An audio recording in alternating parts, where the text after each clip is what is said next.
જે તીર્થાની પ્રચરંતિ શકા હસ્તાની ખંગિણઃ તે ખગ્ગુંશ શ્રયોજને વદનવાની તનમસી. નમો નમઃ. તમારા બધાનું સ્વાગત કરું છું આધ્યાત્મિક મહાશક્તિમાં. પ્રશ્ન ખૂબ જ સરસ છે કે ક્રોધ પર કાબુ કેવી રીતે મેળવી શકાય. આપણે એ ભૂલી જઈએ છીએ કે આપણે આપણી ભાવનાઓનું રિમોટ બીજાના હાથમાં આપીને રાખીએ છીએ. એ જેવું સ્વિચ પાડે છે કે આપણે ઉકળવાની શરૂઆત કરીએ છીએ, એના ઈશારા પર નાચવાની શરૂઆત કરીએ છીએ. એના એક સ્વિચ દબાવવાથી આપણી ભાવનાઓ તરત આપણી ઉગ્રતામાં પરિવર્તિત થઈ જાય છે અને આપણે એની ઈચ્છા પ્રમાણે વર્તન કરવાની શરૂઆત કરી દઈએ છીએ. આ જ એટલે ક્રોધ. તમે તમારી ભાવનાઓને બીજાના હાથમાં સોંપી રાખી છે અને એટલા માટે એનું પરિણામ સામેવાળો જે બુદ્ધિશાળી વ્યક્તિ છે એ પ્રમાણે લઈ આવે છે અને તમે એને જીતવા પણ દો છો ક્રોધ કરીને. થોડોક વિચાર કરજો. દિવાસળી અગ્નિ ઉત્પન્ન કરે છે પણ પહેલા એ પોતાનું મુખ કાળું કરે છે અને બાળે પણ છે. એમ જો તમે કોઈ પણ વ્યક્તિના કંઈ પણ બોલવાથી રિએક્ટ અને રિસ્પોન્ડ વગર વિચારે કરી નાખો છો તો પહેલા તમે દગ્ધ થાઓ છો અને પછી એ વ્યક્તિ ખુશ થાય છે. પરિણામ ભયંકર જ હોવાનું છે, કેમ કે પોતે બળીને બીજાને શાંતિ આપી શકીએ એવું હોય જ ના શકે. અને એટલા માટે હા, પરિણામ ક્રોધનું સુયોગ્ય આવે કે ના પણ આવે, સામેવાળા વ્યક્તિ ઉપર એનું અસર થાય કે ના પણ થાય. જેમ કે તમે દિવાસળી પ્રગટાવી છે અને પ્રગટાવ્યા પછી તમે એને પાણીમાં નાખો છો તો એનું પરિણામ શૂન્ય થઈ જશે, પાણીમાં એ બુઝાઈ જવાની છે. એટલે સામેવાળા વ્યક્તિના ઉપર એની શું અસર પડશે એ નક્કી નથી, પણ હા, તમારા ઉપર તો 100% અસર પડવાની છે, કેમ કે દિવાસળીનું મુખ કાળું પણ થયું છે અને બળ્યું પણ છે, ત્યારે જ અગ્નિ પ્રકટ થઈ છે. અને એટલા માટે ક્રોધ આપણો શત્રુ છે, ષડ રિપુઓમાં જેનું સ્થાન છે અને એના પરિણામો સદૈવ નકારાત્મક જ જોવા મળે છે. પણ ક્રોધ આવે છે કેવી રીતે? આપણે જે ઈચ્છીએ છીએ એ ન થાય ત્યારે ક્રોધ આવે છે. આપણે જે પામવા માંગીએ છીએ એ ન મળે ત્યારે ક્રોધ આવે છે. આપણા નિયમોથી કોઈ ચલાયમાન થઈ રહ્યું છે અને આપણે એ જોઈને એના નિયમોમાં લાવવા માંગીએ છીએ તો ક્રોધ આવે છે. એટલે કે આપણા કમ્ફર્ટ ઝોનમાંથી કોઈ વસ્તુ બહાર જઈ રહી છે જેને આપણે સ્વીકારી નથી રહ્યા એટલે આપણને ક્રોધ આવે છે. પણ કુંડલીની દ્રષ્ટિએ જોવા જઈએ તો ક્રોધના અંદર ગ્રહોની તાકાત રહેલી છે. હા, રહેલી છે.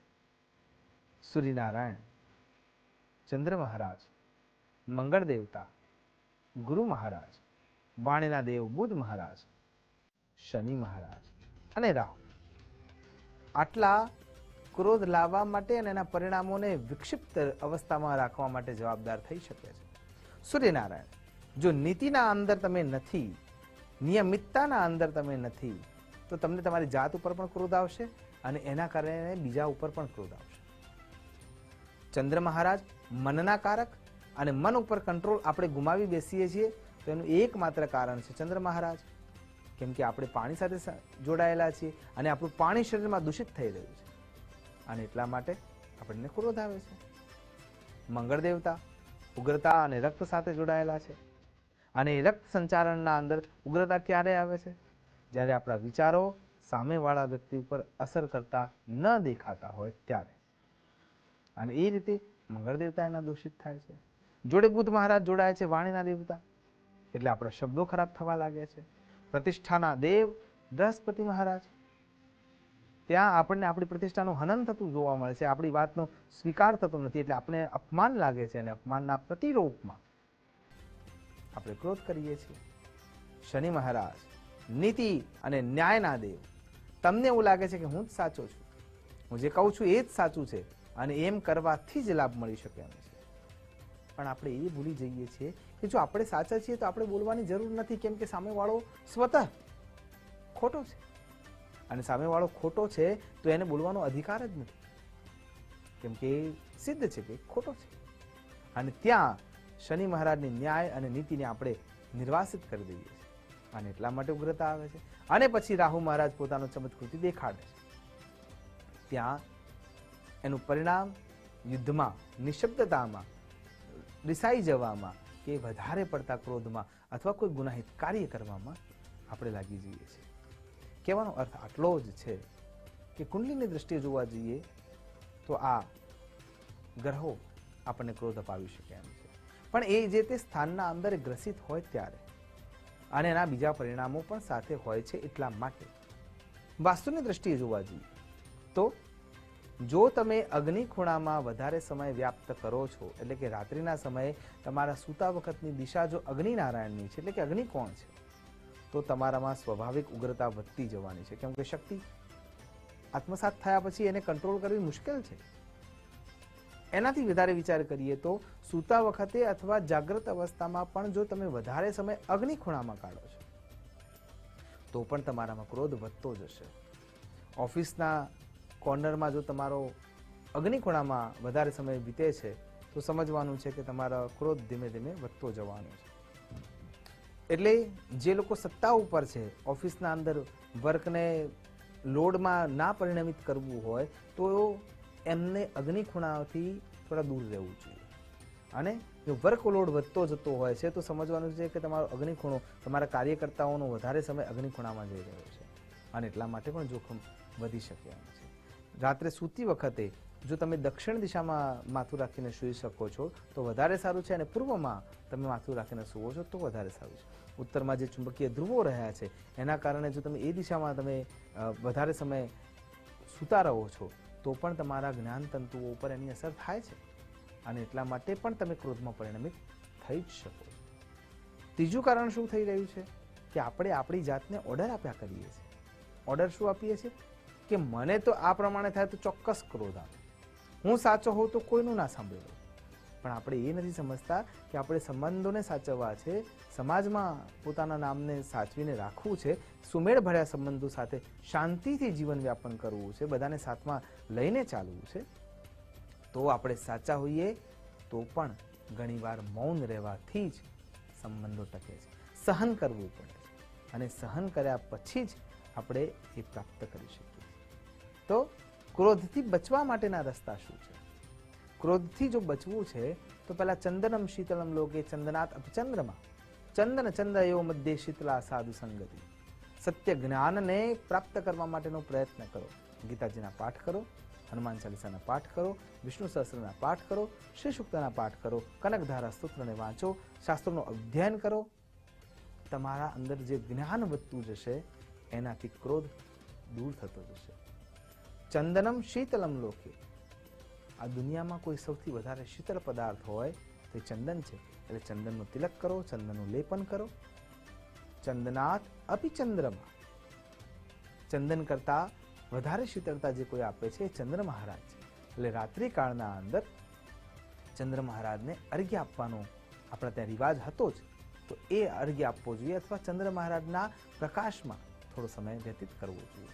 જેમ આપણે દૂધ પૌવા ખાઈએ છીએ એમ રવિવારની રાત્રિએ દૂધ પૌવા બનાવીને કે ખીર પૌવા બનાવીને કે કેવળ દૂધ અને સાકર ઉમેરીને થોડોક સમય ચંદ્ર મહારાજની હાજરીમાં ત્યાં રાખવો જોઈએ, અને પછી એ ખાવાથી આપણા શરીરમાં શીતળતા વ્યાપ્ત થાય છે. ત્રીજા નંબરનું જે દ્રવ્ય છે એ છે ચાંદી. ચાંદીના ગ્લાસમાં પાણી પીવું જોઈએ, દૂધ પીવું જોઈએ, અથવા ચાંદીને ધારણ કરવું જોઈએ, અને ચાંદીને ધારણ કરીને પણ આપણે શીતળતા પ્રાપ્ત કરી શકીએ. ચંદનમ ચંદયો મધ્યે શીતલા સાધુ સંગતિ. એનાથી પણ વધારે સજ્જન પુરુષોનો જે હકારાત્મક વિચારો ધરાવે છે એમના સંગમાં રહેવું જોઈએ, અને સત્યને જાણવાનો પ્રયત્ન કરવો જોઈએ. આમ કરવાથી ક્રોધ પર કાબુ મેળવી શકાય છે. શ્રામ શ્રીમ શોમ શહ એ બીજ મંત્રો સાથે ચંદ્ર મહારાજનું આરાધન કરવું જોઈએ, તો પણ આપણે ગુસ્સામાંથી બચી શકીએ છીએ. એનાથી આગળ જો વિચાર કરીએ તો ચંદ્ર મહારાજના અર્ઘ્ય પછી એ અર્ઘ્યનું જે જળ નીચે પડ્યું છે એ જળને શરીર ઉપર અને ખાસ કરીને આજ્ઞા ચક્ર ઉપર સ્પર્શ કરાવવાથી પણ આપણો ક્રોધ શાંત થઈ શકે છે. અને એ ક્રોધ શાંત થયા પછી આપણે એ વાતને સમજી શકીએ છીએ કે આ રીતે જ જીવન ખરા અર્થમાં જીવવું જોઈએ. કહેવાનું તાત્પર્ય એ છે કે ક્રોધના પરિણામો ભયંકર હોઈ શકે છે.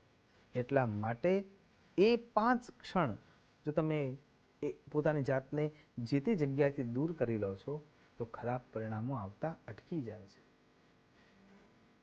દિવાલ ઉપર જેટલી વાર ક્રોધ આવે ને એટલી વાર ખીલો લગાવવો જોઈએ. અને જેટલી વાર ક્રોધ આવે ને એટલી વખત દિવસમાં જેટલી વાર ક્રોધ આવે એટલી વાર તમે ખીલો લગાવશો ને તો એ ખીલો લગાવવામાં પણ મજૂરી પહોંચશે, મહેનત પહોંચશે, અને જ્યારે ક્રોધ શાંત થાય ત્યારે ખીલો કાઢી લેવો જોઈએ. એ કાઢવા માટે પણ મહેનત પહોંચશે, અને ત્યારે જે દિવાલની હાલત છે એ દેખાશે કે કેટલી ગંદી કરી નાખી છે આપણે, કેટલી જર્જરિત કરી નાખી છે આપણે આપણા ક્રોધના કારણે. તો આ હૃદયની દિવાલ પર કેટલી બધી તાકાત પડતી હશે એ વિચાર્યું. અને એટલા માટે ઈશ્વરનું સાનિધ્ય લઈ, એટલે કે 9 ગ્રહોના જે અધ્યક્ષ દેવો છે એમાં ભગવાન સાંબ સદા શિવ છે, ભગવાન વિષ્ણુ નારાયણ છે, ભગવાન ગણપતિ છે, ભગવાન સૂર્યનારાયણ છે, અને મા જગદંબા છે. આમનું આરાધન કરવા આપણા જીવનમાં શાંતિ પ્રસરે છે અને આપણે ખરા અર્થમાં ક્રોધ પર કાબુ કરી શકીએ છીએ. આશા કરું છું ભગવાન સાંબ સદા શિવ જે યોગપતિ છે, શાંતમ શાશ્વત છે, એમની કૃપા શાંતિ રૂપે આપણા સૌ પર પ્રસરે એ જ અભ્યર્થના સાથે નમસ્કાર. અસ્તુ સદા શિવોહમ.